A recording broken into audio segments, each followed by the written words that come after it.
പ്രിയപ്പെട്ട കുട്ടികളെ, delta online ക്ലാസ്സിൻ്റെ പുതിയൊരു വീഡിയോയിലേക്ക് സ്വാഗതം. നമ്മളിന്ന് നോക്കാൻ പോകുന്നത് 8th സ്റ്റാൻഡേർഡ് കെമിസ്ട്രിയിലെ ചാപ്റ്റർ 1 സെക്കൻഡ് പാർട്ടാണ്. Page number 53. അതിൽ നമുക്കിന്ന് നോക്കാനുള്ള topic different type of changes, അതായത് വ്യത്യസ്ത തരം ചേഞ്ചസിനെ കുറിച്ചാണ്. Heat some wax in a steel vessel, what happen? നമ്മൾ കുറച്ച് വാക്സ് എടുത്ത് മെഴുകെടുത്തിട്ട് എന്ത് ചെയ്യുക, ഒരു സ്റ്റീൽ പാത്രത്തിൽ ചൂടാക്കുക. എന്ത് സംഭവിക്കാം? It will melt. അത് മെൽറ്റ് ചെയ്തിട്ട് എന്തായിട്ട് മാറും? ലിക്വിഡ് ഫോമിലേക്കായിട്ട് മാറും. What happen when the liquid wax is cooled? അങ്ങനെ കിട്ടിയ ലിക്വിഡായിട്ടുള്ള വാക്സിൻ നമ്മൾ കൂൾ ചെയ്താൽ എന്താണ് സംഭവിക്കുക? It will changes into solid form. Then ഇവിടെ കൊടുത്തിട്ടുണ്ട്, വാക്സ് സോളിഡ് ഫോമിലുള്ള വാക്സിനെ നമ്മൾ ഹീറ്റ് ചെയ്തിട്ടുണ്ടെങ്കിൽ എന്ത് സംഭവിക്കും? വാക്സ് ലിക്വിഡ് ഫോമിലേക്കായിട്ട് മാറും. ആ ലിക്വിഡ് ഫോമിലുള്ള വാക്സിനെ നമ്മൾ കൂൾ ചെയ്തിട്ടുണ്ടെങ്കിൽ സോളിഡ് ഫോമിലുള്ള വാക്സായിട്ട് മാറും. അതാണ് ആരോ മാർക്ക് രണ്ട് സൈഡിലേക്കും കൊടുത്തിരിക്കുന്നത്. We have seen that wax can be converted from solid to liquid and vice versa. നമുക്കറിയാം എന്ത് ചെയ്യുക, വാക്സിനെ നമുക്ക് സോളിഡിൽ നിന്ന് ലിക്വിഡിലേക്കും ലിക്വിഡിൽ നിന്ന് സോളിഡിലേക്കും മാറ്റാം. അതാണ് വൈസ് വേഴ്സ എന്ന് പറഞ്ഞാൽ, തിരിച്ചും മറിച്ചും ആ ഒരു രീതിയിൽ രണ്ട് ഓപ്പോസിറ്റ് സൈഡിലേക്ക് ചേഞ്ച് ചെയ്യുക എന്നുള്ളതാണ് ഉദ്ദേശിച്ചത്. But if a piece of paper is burned to ash, can it change to paper again? നമ്മളൊരു കഷ്ണം പേപ്പർ കത്തിച്ചിട്ടുണ്ടെങ്കിൽ അതിനെ നമുക്ക് വീണ്ടും പേപ്പറാക്കി മാറ്റാൻ കഴിയുമോ? ഇല്ലല്ലോ. Do all the changes occur at the same speed? എല്ലാ ചേഞ്ചസും ഒരേ സ്പീഡിലാണോ നടക്കുന്നത്? No. What is the approximate time taken for the germination of a pea seed? അതായത് ഒരു പയർ വിത്ത് മുളക്കണമെങ്കിൽ ഏകദേശം എത്ര സമയം എടുക്കും? Doesn't it take a long time for the plant to grow and blossom? അല്ലേ, ഒരു ചെടി വളർന്ന് വലുതാവാനും അതിൽ പൂക്കൾ വിടരാനൊക്കെ ഒരുപാട് സമയം എടുക്കും. But lighting of A gas stove and bursting of crackers happen very quickly. അതായത് ഒരു ഗ്യാസ് സ്റ്റൗ കത്തിക്കുന്നതും ഒരു പടക്കം പൊട്ടുന്നതും വളരെ പെട്ടെന്ന് നടക്കുന്ന റിയാക്ഷനാണ്. Find more example for slow and fast changes. ഇവിടെ ടേബിൾ 4.2 കൊടുത്തിട്ടുണ്ട്. ഒരു ബോക്സിൽ സ്ലോ ചേഞ്ചസും അടുത്ത ബോക്സിൽ ഫാസ്റ്റ് ചേഞ്ചസിനും എക്സാമ്പിളാണ് എഴുതേണ്ടത്. സ്ലോ ചേഞ്ചസിന് എക്സാമ്പിളായിട്ട് വരുന്നത് റെസ്റ്റിംഗ് ഓഫ് അയൺ, ഇരുമ്പ് തുരുമ്പിക്കുന്നത്. Then change of milk into curd, പാല് തൈരാവുന്നത്. റൈപ്പനിങ് ഓഫ് ഫ്രൂട്ട്സ്, അല്ലേ, ഫ്രൂട്ട്സൊക്കെ പഴുക്കുന്നത്. Then plant growth of plants, അല്ലേ, ഇവരുടെ വളർച്ച. ദെൻ സീസണൽ ചേഞ്ച്, അതായത് സീസൺ മാറി മാറി വരുന്ന സമ്മർ സീസൺ വിൻ്റർ സീസണൊക്കെ സീസണിൽ ചേഞ്ച് ചെയ്യുക എന്ന് പറഞ്ഞാൽ കുറച്ച് ടൈം എടുക്കുന്നതാണ്. സ്ലോ ചേഞ്ചസിൽ എക്സാമ്പിളായിട്ട് വരുന്നതാണ്. നമുക്ക് നോക്കാം ഫാസ്റ്റ് ചേഞ്ചസ് ഏതൊക്കെ വരുന്നത്. ബേസ്റ്റിംഗ് ഓഫ് ക്രാക്കേഴ്സ്, പടക്കം പൊട്ടുന്നത്. ബേണിംഗ് ഓഫ് പേപ്പർ കത്തിക്കുക. Reaction of sodium with water, അല്ലേ, നമ്മൾ കണ്ടിട്ടുണ്ടാവും സോഡിയം വാട്ടറായിട്ട് റിയാക്ട് ചെയ്യുന്ന വെരി ഫാസ്റ്റ് റിയാക്ഷനാണ്. Cracking of glass. Burning of a match stick, അല്ലേ, ഒരു മാച്ച് സ്റ്റിക്ക് തീപ്പെട്ടിക്കൊള്ളി ഒരുക്കുന്നതൊക്കെ എന്താ ഫാസ്റ്റായിട്ട് നടക്കുന്ന റിയാക്ഷനാണ്.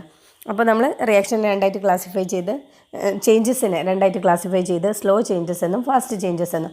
വളരെ സാവധാനം നടക്കുന്ന ചേഞ്ചിന് സ്ലോ ചേഞ്ച് എന്നും പെട്ടെന്ന് നടക്കുന്ന ഫാസ്റ്റ് ചേഞ്ച് എന്നും പറയും. അത് സിമ്പിളാണ്, എക്സാമ്പിൾ നോക്കിയിട്ടുണ്ടെങ്കിൽ നമുക്കറിയാമല്ലോ. ഇത് നമ്മൾ വീണ്ടും ചേഞ്ചസിനെ ക്ലാസിഫൈ ചെയ്യുകയാണ്. ഇതാണ് ഇമ്പോർട്ടൻ്റ് ആയിട്ടുള്ള classification. Physical change and chemical change. What is the difference between the burning of a piece of paper and the melting of wax? ഒരു കഷ്ണം പേപ്പർ കത്തിക്കുന്നതും മെഴുക് ഉരുകുന്നതും വാക്സ് മെൽറ്റ് ചെയ്യുന്നതും തമ്മിൽ എന്തൊക്കെ ഡിഫറൻസ് ആണുള്ളത്? Do the chemical properties of wax change when it melt? അതായത് ഒരു wax melt ചെയ്യുന്ന സമയത്ത് അതിൻ്റെ കെമിക്കൽ പ്രോപ്പർട്ടി ചേഞ്ച് ചെയ്യുന്നുണ്ടോ എന്ന് ചോദിച്ചാൽ, മോളിക്കുലർ അറേഞ്ച്മെൻറ്റിൽ മാത്രം മാറ്റം വരുന്നേ ഉള്ളൂ ഒരു സോളിഡ് ലിക്വിഡായിട്ട് മാറുന്ന സമയത്ത്. What happens when a piece of paper burn? ഒരു പീസ് പേപ്പർ കത്തിക്കുകയാണെങ്കിൽ അതെന്തായിട്ട് മാറും? കംപ്ലീറ്റ് ഒരു ന്യൂ സബ്സ്റ്റൻസ് ആയിട്ട് മാറുകയാണ്. കാരണം പേപ്പർ കത്തിച്ചിട്ടുണ്ടെങ്കിൽ അതിന് നമുക്ക് ആശയല്ലേ കിട്ടുന്നത്. Burning of a paper is a chemical change and the melting of wax is a physical change. Paper burn ചെയ്യുക എന്നുള്ളതൊരു കെമിക്കൽ ചേഞ്ചും മെഴുക് ഉരുകുന്നത് എന്താണ്? ഒരു ഫിസിക്കൽ ചേഞ്ചുമാണ്. അതായത് ഫിസിക്കൽ ചേഞ്ചിനും കെമിക്കൽ ചേഞ്ചിനും ഒരു ഡെഫിനിഷൻ താഴെ ബോക്സിൽ കൊടുത്തിട്ടുണ്ട്. ഇത് നല്ലപോലെ പഠിച്ചു വെക്കണം. എക്സാമ്പിളും നമുക്ക് ഇമ്പോർട്ടൻ്റ് ആയിട്ട് ഓർത്ത് വെക്കേണ്ടതാണ്. No new substances are formed during a physical change. Only the molecular arrangement changes. അതായത് ഒരു ഫിസിക്കൽ ചേഞ്ചിൽ പുതിയ സബ്സ്റ്റൻസ് ഒന്നും ഉണ്ടാവുന്നില്ല. എന്തിൽ മാത്രമാണ് മാറ്റം വരുന്നത്? മോളിക്കുലാർ അറേഞ്ച്മെൻറ്റിൽ മാത്രമാണ് മാറ്റം വരുന്നത്. നമുക്കറിയാം എന്ത് ചെയ്യുക, വാട്ടറിൻ്റെ സോളിഡ് ഫോമാണ് എന്ത്, ഐസ് എന്ന് പറഞ്ഞാൽ. ഐസിനെ നമ്മൾ ഹീറ്റ് ചെയ്തിട്ടുണ്ടെങ്കിൽ എന്താവും? നമുക്ക് വാട്ടറാണ് കിട്ടുക, ലിക്വിഡ് ഫോമിലുള്ള വാട്ടറാണ് വരിക. അതായത് ഒരു സോളിഡ് ലിക്വിഡായിട്ട് മാറുന്ന സമയത്ത് മോളിക്കുലാർ അറേഞ്ച്മെൻറ്റ് എന്ത് ചെയ്യുക, സോളിഡിൽ ക്ലോസ്ലി പാക്ക്ഡ് ആയിട്ടുള്ള മോളിക്യൂൾസ് എന്ത് ചെയ്യും, കുറച്ചും കൂടെ എന്ത് ചെയ്യും, ഡീവിയേറ്റ് ചെയ്ത് പോവുകയാണ് ചെയ്യുക, കുറച്ചുകൂടെ അകലത്തേക്ക് പോകും. അപ്പോൾ ഡിസ്റ്റൻസ് കുറച്ചുകൂടെ കൂടുക. ആ മോളിക്കുലാർ അറേഞ്ച്മെൻറ്റിലാണ് ഡിഫറൻസ് വരുന്നത്. അതൊരു ഫിസിക്കൽ ചേഞ്ചിൽ. But in chemical change a substance is converted into another one. That means new molecules are formed. പക്ഷേ നമ്മളൊരു കെമിക്കൽ ചേഞ്ചിൻ്റെ കേസിൽ ഒരു സബ്സ്റ്റൻസ് എന്തായിട്ട് മാറുക, പുതിയൊരു സബ്സ്റ്റൻസ് ആയിട്ടാണ് മാറുന്നത്. അതായത് ഒരു പേപ്പർ കത്തിച്ചിട്ടുണ്ടെങ്കിൽ നമുക്ക് എന്താ കിട്ടുക, അത് ആഷായിട്ടാണ് മാറുക. ആഷിന് ഒരിക്കലും നമുക്ക് എന്ത് ചെയ്യാൻ പറ്റില്ല, തിരിച്ച് പേപ്പറാക്കി മാറ്റാൻ പറ്റുന്നില്ല. അതൊരു പെർമനൻറ്റ് ചേഞ്ചാണ്. അപ്പോൾ അവിടെ ഒരു പുതിയ സബ്സ്റ്റൻസ് ഫോം ചെയ്യുകയാണെങ്കിൽ അത്തരം ചേഞ്ചസിനെ നമ്മൾ കെമിക്കൽ ചേഞ്ച് എന്നാണ് പറയുക. ഐസിനെ വാട്ടറാക്കാനും വാട്ടറിനെ ഐസാക്കാനും നമുക്ക് സിമ്പിളായിട്ട് കഴിയും. അതായത് ഒരു ഫോമിൽ നിന്ന് മറ്റൊരു ഫോമിലേക്ക് എളുപ്പം മാറ്റാൻ പറ്റും. അത്തരം ചേഞ്ചസ് ആണ് എന്ത് ചെയ്യുക, ടെമ്പററി ചേഞ്ചസിനാണ് നമ്മൾ ഫിസിക്കൽ ചേഞ്ച് എന്ന് പറയുക. തൽക്കാലത്തേക്കുള്ള ചേഞ്ച് അത് നമുക്ക് പെട്ടെന്ന് എന്ത് ചെയ്യാൻ പറ്റും, മാറ്റാൻ പറ്റും. പക്ഷേ കെമിക്കൽ ചേഞ്ച് എന്ന് പറഞ്ഞാൽ ഒരു പെർമനൻറ്റ് ചേഞ്ചാണ്. ഒരു ഫോമിൽ നിന്ന് മറ്റൊരു ഫോമിലേക്ക് മാറിയിട്ടുണ്ടെങ്കിൽ തിരിച്ച് ആദ്യത്തെ രൂപത്തിലേക്ക് തന്നെ നമുക്ക് കൊണ്ടുവരാൻ കഴിയുന്നില്ല. ഇത്തരം ചേഞ്ചസാണ് കെമിക്കൽ ചേഞ്ച് എന്ന് പറയുന്നത്. അവിടെ പുതിയ സബ്സ്റ്റൻസ് ആണ് ഫോം ചെയ്യുന്നത്. So classify the following changes into physical change and chemical change. നിങ്ങൾ ഈ എക്സാമ്പിൾ ഇമ്പോർട്ടൻ്റ് ആയിട്ട് പഠിച്ചു വെക്കണം. നിങ്ങൾക്ക് എക്സാമിന് കുറച്ച് എക്സാമ്പിൾസ് തന്നിട്ട് ഇതിനെ ഫിസിക്കൽ ചേഞ്ച് എന്നും കെമിക്കൽ ചേഞ്ച് എന്നും ക്ലാസിഫൈ ചെയ്യാനാണ് പറയാറ്. അപ്പോൾ നമുക്ക് നോക്കാം എക്സാമ്പിൾ. ദെൻ കേർഡിങ് ഓഫ് മിൽക്ക്, അതായത് എന്ത് ചെയ്യുക, പാല് തൈരാവുക, അതൊരു കെമിക്കൽ ചേഞ്ചാണ്. കാരണം എന്താ, പാല് തൈരായി മാറിയിട്ടുണ്ട്, ഒരിക്കലും നമുക്ക് ആ തൈരിനെ വീണ്ടും പാലാക്കി മാറ്റാൻ കഴിയില്ലല്ലോ. Then next burning of a candle, ഒരു മെഴുകുതിരി കത്തുന്നത്. ബേണിംഗ് ഓഫ് എ ക്യാൻഡിൽ എന്ന് പറഞ്ഞിട്ടുണ്ടെങ്കിൽ കെമിക്കൽ ചേഞ്ചാണ്. ഇവിടെയാണ് കൺഫ്യൂഷൻ വരിക. അതായത് മെൽറ്റിംഗ് ഓഫ് എ ക്യാൻഡിൽ ആണെങ്കിൽ, ഒരു ക്യാൻഡിൽ എന്ന് പറഞ്ഞാൽ വാക്സ് കൊണ്ട് മെഴുകൊണ്ട് ഉണ്ടാക്കുന്നതാണല്ലോ, അത് മെൽറ്റ് ചെയ്യുന്ന സമയത്ത് അവിടെ ഫിസിക്കൽ ചേഞ്ചാണ്. അത് ലിക്വിഡായിട്ട് ഉരുകിയിട്ട് നമുക്ക് എന്ത് ചെയ്യാം, അത് വീണ്ടും തണുത്ത് കഴിഞ്ഞിട്ടുണ്ടെങ്കിൽ സോളിഡാണ്. പക്ഷേ ബേൺ ചെയ്യുന്ന സമയത്ത്, കത്തുന്ന സമയത്ത് എന്തായിട്ട് അത് ഓക്സിജനുമായിട്ട് കമ്പൈൻ ചെയ്ത് കാർബൺ ഡൈ ഓക്സൈഡൊക്കെ ഫോം ചെയ്യുന്നുണ്ട്. അപ്പോൾ നമുക്കതൊരു കെമിക്കൽ ചേഞ്ച് എന്ന് പറയാം. Burning of a candle, chemical change. Then melting of ice, അല്ലേ, ഐസ് ഉരുക എന്ന് പറഞ്ഞിട്ടുണ്ടെങ്കിൽ ഐസ് ഉരുകിയ വാട്ടറാവും, വാട്ടർ വീണ്ടും നമുക്ക് ഐസാക്കി മാറ്റാൻ പറ്റും, അതൊരു ഫിസിക്കൽ ചേഞ്ചാണ്.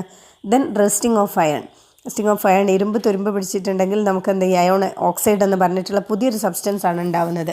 അതിനൊരിക്കലും നമുക്ക് ഇരുമ്പാക്കി അയണാക്കി മാറ്റാൻ കഴിയില്ലല്ലോ. അപ്പോൾ അതൊരു കെമിക്കൽ ചേഞ്ചാണ്. Then melting of wax, wax melt ചെയ്യുക എന്ന് പറഞ്ഞിട്ടുണ്ടെങ്കിൽ ഫിസിക്കൽ ചേഞ്ചാണ്. അതുപോലെ formation of ice, ice form ചെയ്യുക എന്ന് പറഞ്ഞാൽ എന്താണ്, ഫിസിക്കൽ ചേഞ്ചാണ്. ഐസ് നമുക്ക് വാട്ടറാക്കാം, വാട്ടർ ഐസാക്കി മാറ്റാനും കഴിയും. Dissolution of salt in water, വാട്ടറിന് എന്ത് ചെയ്യാൻ, സാൾട്ടിന് വേർതിരിക്കും, ഉപ്പുവെള്ളത്തിൽ നിന്ന് ഉപ്പിന് വേർതിരിക്കുന്നതാണ്, അതൊരു ഫിസിക്കൽ ചേഞ്ചാണ്. ദെൻ ബേണിംഗ് ഓഫ് ഫയർവുഡ്, അല്ലേ, വിറക് കത്ത് എന്ന് പറഞ്ഞിട്ടുണ്ടെങ്കിൽ എന്താ, ഫയർവുഡ് കത്തിയിട്ടുണ്ടെങ്കിൽ നമുക്ക് എന്താ കിട്ടുക, ആഷാണ് കിട്ടുക, അതൊരു കെമിക്കൽ ചേഞ്ചാണ്. Take some ice in a bowl and heat it, what happens, അല്ലേ, കുറച്ച് ഐസ് എടുത്തിട്ട്, ഒരു ബൗളിൽ ഐസ് എടുത്തിട്ട് ഹീറ്റ് ചെയ്യാൻ നമുക്ക് എന്താ കിട്ടുക, what happens, we will get water. What happens if heating is continued, water boils and water vapor is formed, അല്ലേ, അതായത് ഒരു പാത്രത്തിൽ ഐസ് എടുക്കുക, ഐസ് നമ്മൾ ഹീറ്റ് ചെയ്യുമ്പോൾ ആദ്യം അതെന്തായിട്ട് മാറും, ലിക്വിഡ് ഫോമിലേക്ക് മാറും, അത് വാട്ടറായിട്ട് മാറും. ആ വാട്ടറിന് വീണ്ടും നമ്മൾ ഹീറ്റ് ചെയ്യുകയാണെങ്കിൽ അതെന്തായിട്ട് മാറും, വാട്ടർ വേപ്പറായിട്ട് മാറും, അതായത് ഗ്യാഷ്യസ് ഫോമിലേക്ക് മാറും. You have learned about the arrangement of particles in different states of matter, that is solid, liquid and gas in lower classes. Already നിങ്ങൾ മാറ്ററിൻ്റെ 3 ഫോമും അതിലെ അറേഞ്ച്മെൻ്റ് ഒക്കെ പഠിച്ചിട്ടുണ്ടാവും. Can you write about the distance and force of attraction between the particles, speed of movement and the energy of the particle in each state in the following table? ഇവിടെ ഒരു table തന്നിട്ടുണ്ട്, table 4.3. നമുക്ക് ഈ box fill ചെയ്യുന്നതിന് മുമ്പ് ഈ ഒരു picture നിങ്ങളുടെ മൈൻഡിലുണ്ടെങ്കിൽ നല്ല കൃത്യമായിട്ട് നമുക്ക് ഈ കാര്യങ്ങളൊക്കെ ഓർത്ത് വെക്കാൻ പറ്റും. അതായത് സോളിഡ്, ലിക്വിഡ്, ഗ്യാസ്, ഇതിൻ്റെ 3 പിക്ചറാണ് കൊടുത്തിട്ടുള്ളത്. അപ്പോൾ നിങ്ങൾ നോക്കിയിട്ടുണ്ടെങ്കിൽ നിങ്ങൾക്ക് കൃത്യമായിട്ട് മനസ്സിലാക്കാം. സോളിഡിലെ പാർട്ടിക്കിൾസ് എന്ന് പറഞ്ഞാൽ വളരെ അടുത്താണ് സ്ഥിതി ചെയ്യുന്നത്, ക്ലോസ്ലി പാക്ക്ഡ് ആണ്. അതുകൊണ്ട് തന്നെ അടുത്തടുത്ത് നിൽക്കുന്നത് കൊണ്ട് തന്നെ അവ തമ്മിലുള്ള അട്രാക്ഷൻ വളരെ കൂടുതലാണ്. പിന്നെ അതിൻ്റെ മൂവ്മെൻറ്റ്, ഫ്രീഡം ഓഫ് മൂവ്മെൻറ്റ് എന്ന് പറഞ്ഞാൽ അടുത്തായതുകൊണ്ട് തന്നെ അവർക്ക് മൂവ് ചെയ്യാനുള്ള സ്പേസ് വളരെ കുറവാണ്. അപ്പോൾ ഫ്രീഡം ഓഫ് മൂവ്മെൻറ്റ് വളരെ കുറവാണ്. ഇനി രണ്ടാമത്തെ കേസിൽ നമ്മൾ ലിക്വിഡ് കൺസിഡർ ചെയ്യുന്ന സമയത്ത്, ലിക്വിഡിൽ ആ ചിത്രം നോക്കിയിട്ടുണ്ടെങ്കിൽ നിങ്ങൾക്ക് കൃത്യമായിട്ട് മനസ്സിലാക്കാം, സോളിഡിനേക്കാളും കുറച്ചും കൂടെ ദൂരെയാണ് പാർട്ടിക്കിൾസ് കാണപ്പെടുന്നത്. അപ്പോൾ അവർക്ക് ഫ്രീഡം ഓഫ് മൂവ്മെൻറ്റ് എന്ന് പറഞ്ഞാൽ കുറച്ചും കൂടെ കൂടുതലാണ്. അവ തമ്മിലുള്ള അട്രാക്ഷൻ ദൂരേക്ക് പോകുന്നതിനനുസരിച്ച് എന്ത് ചെയ്യും, അട്രാക്ഷൻ കുറയാണ് ചെയ്യുക. ഇനി ഗ്യാസിൻ്റെ കേസാണ് കൺസിഡർ ചെയ്യുന്നതെങ്കിൽ ആ പിക്ചറിൽ ഇതാ ഗ്യാസിലെ പാർട്ടിക്കിൾസ് എന്ന് പറഞ്ഞാൽ സോളിഡിനേക്കാളും ലിക്വിഡിനേക്കാളും വളരെ അകലത്തിലാണ് സ്ഥിതി ചെയ്യുന്നത്. അപ്പോൾ അവ തമ്മിലുള്ള ഡിസ്റ്റൻസ് എന്ന് പറഞ്ഞാൽ വളരെ കൂടുതലാണ്. ദെൻ ഫോഴ്സ് ഓഫ് അട്രാക്ഷൻ എന്ന് പറഞ്ഞിട്ടുണ്ടെങ്കിൽ ദൂരെ ആയതുകൊണ്ട് തന്നെ അവ തമ്മിലുള്ള ഫോഴ്സ് ഓഫ് അട്രാക്ഷൻ വളരെ കുറവാണ്. അപ്പോൾ ഈ ഒരു പിക്ചർ നിങ്ങളുടെ മൈൻഡിൽ കൃത്യമായിട്ടുണ്ടെങ്കിൽ നമുക്ക് ഇതുമായിട്ട് ബന്ധപ്പെട്ടിട്ടുള്ള ആ ടേബിൾ ഈസി ആയിട്ട് ഫില്ല് ചെയ്യാവുന്നതേ ഉള്ളൂ. ആ ടേബിളിൽ സോളിഡും ലിക്വിഡും ഗ്യാസിലും ഓരോ സ്റ്റേറ്റിലുള്ള ഓരോന്നിൻ്റെയും ഡിസ്റ്റൻസും എനർജിയും അട്രാക്ഷനും ഒക്കെയാണ് നമുക്ക് എഴുതാനുള്ള. നമുക്കൊന്ന് ഫില്ല് ചെയ്യാം. ഡിസ്റ്റൻസ് ബിറ്റ്വീൻ ദ പാർട്ടിക്കിൾ, സോളിഡിൻ്റെ കേസിൽ പാർട്ടിക്കിൾസ് തമ്മിലുള്ള ഡിസ്റ്റൻസ് എന്ന് പറഞ്ഞാൽ വെരി ലെസ്സാണ്, വളരെ കുറവാണ്. Then attraction between the particles, അതായത് ഈ പാർട്ടിക്കിൾസ് വളരെ ക്ലോസ്ലി പാക്ക്ഡ് ആണ്. അപ്പോൾ ഡിസ്റ്റൻസ് വളരെ കുറവെന്ന് പറഞ്ഞാൽ അടുത്തടുത്താണ് ഈ പാർട്ടിക്കിൾസ് സ്ഥിതി ചെയ്യുന്നത്. അതുകൊണ്ട് തന്നെ അവർ തമ്മിലുള്ള അട്രാക്ഷൻ വെരി ഹൈ ആയിരിക്കും. കാരണം ക്ലോസ്ലി പാക്ക്ഡ് ആകുമ്പോൾ അടുത്താകുന്ന സമയത്ത് അട്രാക്ഷൻ കൂടും. Speed of movement of the particle, അപ്പോൾ ഇത്രയും അടുത്ത് നിൽക്കുന്ന സമയത്ത് തന്നെ ആ പാർട്ടിക്കിൾസിൻ്റെ മൂവ്മെൻറ്റിൻ്റെ സ്പീഡ് എന്ന് പറഞ്ഞാൽ വെരി ലെസ് ആണ്. കാരണം എന്താ, അടുത്തല്ലേ നിൽക്കുന്നത്, അവർക്ക് മൂവ് ചെയ്യാനുള്ള സ്പേസേ ഇല്ല. അപ്പോൾ സ്പേസ് വളരെ കുറവായതുകൊണ്ട് സ്പീഡും വളരെ കുറവായിരിക്കും. Then energy of the particle, solid സ്റ്റേറ്റിൽ ഈ പാർട്ടിക്കിൾസിന് കാരണം എന്താ, മൂവ്മെൻറ്റ് വളരെ കുറവായതുകൊണ്ട് തന്നെ എനർജി വളരെ കുറവായിരിക്കും. ദെൻ ലിക്വിഡിൻ്റെ കേസിൽ distance between the particle higher than solid. സോളിഡിനെ കൺസിഡർ ചെയ്യുന്ന സമയത്ത് സോളിഡിനേക്കാളും കുറച്ചുകൂടെ ഡിസ്റ്റൻസ് കൂടുതലായിരിക്കും ആർക്ക്, ലിക്വിഡിൽ. Then attraction between the particle, നമ്മൾ പറഞ്ഞു സോളിഡിൽ അടുത്തായതുകൊണ്ട് അട്രാക്ഷൻ കൂടുതലാണ്. ലിക്വിഡിൽ കുറച്ചുകൂടെ അകലേക്ക് പോകുന്നത് കൊണ്ട് തന്നെ എന്താ, ലെസ് ദാൻ സോളിഡിൻ്റെ അത്രത്തോളം അട്രാക്ഷൻ ഇല്ല. Then speed of movement of the particle higher than solid, അതായത് ലിക്വിഡിൻ്റെ കേസിൽ എന്ത് ചെയ്യുക, പാർട്ടിക്കിൾസ് കുറച്ചുകൂടെ ദൂരേക്ക് പോകുന്ന സമയത്ത് അവർക്ക് മൂവ് ചെയ്യാൻ എന്ത് ചെയ്യുക, കുറച്ചും കൂടെ സ്പേസ് ഉണ്ടാവും. അപ്പോൾ speed of movement higher than സോളിഡിനേക്കാളും കൂടുതലായിരിക്കും. ദെൻ എനർജി ഓഫ് ദ പാർട്ടിക്കിൾസിൻ്റെ എനർജി എന്ന് പറഞ്ഞാൽ ഹയർ ദാൻ സോളിഡാണ്, സോളിഡിനേക്കാൾ കൂടുതലാണ്. ദെൻ ഗ്യാസിൻ്റെ കേസിൽ distance between the particle very high ആണ്. കാരണം സോളിഡിലും ലിക്വിഡിലും ഉള്ളതിനേക്കാളും പാർട്ടിക്കിൾസ് വളരെ ദൂരത്തിലാണ്, വളരെ ഡിസ്റ്റൻസിലാണ് സ്ഥിതി ചെയ്യുന്നത്. അപ്പോൾ അതുകൊണ്ട് തന്നെ എന്തായിരിക്കും, അട്രാക്ഷൻ ബിറ്റ്വീൻ ദ പാർട്ടിക്കിൾ എന്ന് പറഞ്ഞാൽ വെരി ലെസ് ആണ്. സോളിഡിൽ പാർട്ടിക്കിൾസ് അടുത്തായതുകൊണ്ട് അട്രാക്ഷൻ കൂടുതലാണ്. ഗ്യാസിൻ്റെ കേസിൽ പാർട്ടിക്കിൾസ് വളരെ ദൂരെ ആയതുകൊണ്ട് തന്നെ എന്താ, അട്രാക്ഷൻ വളരെ കുറവായിരിക്കും. അടുത്തിരിക്കുമ്പോൾ അട്രാക്ഷൻ കൂടുതലുണ്ടാവുക. Then speed of movement of the particle very high, കാരണം വളരെ ഡിസ്റ്റൻസിലാണ് പാർട്ടിക്കിൾസ് സ്ഥിതി ചെയ്യുന്നത്. അതുകൊണ്ട് തന്നെ മൂവ് ചെയ്യാനുള്ള സ്പേസ് ഇഷ്ടം പോലെ ഉണ്ടാവും. അപ്പോൾ speed of movement very high ആണ്. Then energy of the particle, അതുകൊണ്ട് തന്നെ എനർജി വെരി ഹൈ ആണ്. We have seen that particles are very close to each other in solid സ്റ്റേറ്റിൽ. നമുക്കറിയാം സോളിഡിൻ്റെ കേസിൽ പാർട്ടിക്കിൾ വളരെ അടുത്താണ് സ്ഥിതി ചെയ്യുന്നത്. What happen to the distance between the particle and energy of particle when solid are heated. Solid heat ചെയ്യുന്ന സമയത്ത് പാർട്ടിക്കിൾസ് തമ്മിലുള്ള ഡിസ്റ്റൻസിനും അതുപോലെ എനർജിക്കും എന്താണ് സംഭവിക്കുന്നത്, distance between the particle increases. നമുക്കറിയാം എന്താ, സോളിഡിനെ ഹീറ്റ് ചെയ്താൽ അത് ലിക്വിഡായിട്ട് മാറും. ലിക്വിഡാകുന്ന സമയത്ത് എന്ത് ചെയ്യും, മോളിക്യൂൾസ് കുറച്ചും കൂടെ ഡിസ്റ്റൻസിലായിരിക്കും. അപ്പോൾ അവ തമ്മിലുള്ള പാർട്ടിക്കിൾസ് തമ്മിലുള്ള ഡിസ്റ്റൻസ് കൂടുതലായിരിക്കും. Then energy of the particle, solid ലിക്വിഡായി മാറുന്ന സമയത്ത് എനർജിയും ഇൻക്രീസ് ചെയ്യാണ്. When a solid is heated the distance between its particle and their energy increases and gradually it attains the particle arrangement of a liquid. അതായത് എന്ത് ചെയ്യുക, സോളിഡിനെ heat ചെയ്യുന്ന സമയത്ത് പാർട്ടിക്കിൾസ് തമ്മിലുള്ള ഡിസ്റ്റൻസ് കൂട്ടും, അതുപോലെ അവരുടെ എനർജിയും കൂടി അത് ഗ്രാജുവലി ക്രമേണ എന്തായിട്ട് മാറും, ലിക്വിഡിൻ്റെ അറേഞ്ച്മെൻറ്റിലേക്ക് മാറുകയാണ് ചെയ്യുക. ഇവിടെ ഒരു ഡയഗ്രാം കൊടുത്തിട്ടുണ്ട്. Solid absorbs heat, solid heat absorb ചെയ്തിട്ടുണ്ടെങ്കിൽ എന്തായിട്ട് മാറും, ലിക്വിഡായിട്ട് മാറും. ആ ലിക്വിഡ് വീണ്ടും ഹീറ്റ് അബ്സോർബ് ചെയ്തിട്ടുണ്ടെങ്കിൽ എന്തായിട്ട് മാറും, ഗ്യാസ് ആയിട്ട് മാറും. അത് നമ്മൾ വാട്ടറിൻ്റെ 3 ഫോം വെച്ച് ഓർത്താൽ എളുപ്പത്തിൽ പഠിക്കാം. വാട്ടറിൻ്റെ സോളിഡ് ഫോമാണ് എന്ത്, ഐസിനെ നമ്മൾ ഹീറ്റ് ചെയ്യുന്ന സമയത്ത് എന്ത് ചെയ്യും, ആ ഒരു ഐസ് ഹീറ്റിനെ അബ്സോർബ് ചെയ്യല്ലേ ചെയ്യുക. നമ്മൾ അടുപ്പത്ത് വെച്ച് ചൂടാക്കുകയാണെങ്കിൽ ആ ഹീറ്റിനെ അബ്സോർബ് ചെയ്യുമ്പോൾ അത് എന്തായിട്ട് മാറും, ലിക്വിഡ് ഫോമിലുള്ള വാട്ടറായിട്ട് മാറും. ആ വാട്ടറിനെ നമ്മൾ വീണ്ടും ചൂടാക്കുമ്പോൾ എന്ത് ചെയ്യും, വീണ്ടും ഹീറ്റ് അബ്സോർബ് ചെയ്യും. അതെന്തായിട്ട് മാറും, വാട്ടർ വേപ്പറായിട്ട് മാറും. ആ എക്സാമ്പിൾ ഓർത്താൽ നിങ്ങൾക്ക് സിമ്പിളായിട്ട് പഠിച്ചു വെക്കാവുന്നതേ ഉള്ളൂ. When liquids are heated gradually they become gases. സോളിഡിനെ ഹീറ്റ് ചെയ്താൽ ലിക്വിഡാവും, ലിക്വിഡിനെ വീണ്ടും ഹീറ്റ് ചെയ്താൽ എന്തായിട്ട് മാറും, ഗ്യാസായിട്ട് മാറും. What happens when A gas is cooled? എൻ്റെ നേരെ ഓപ്പോസിറ്റ് ആലോചിച്ചാൽ മതി.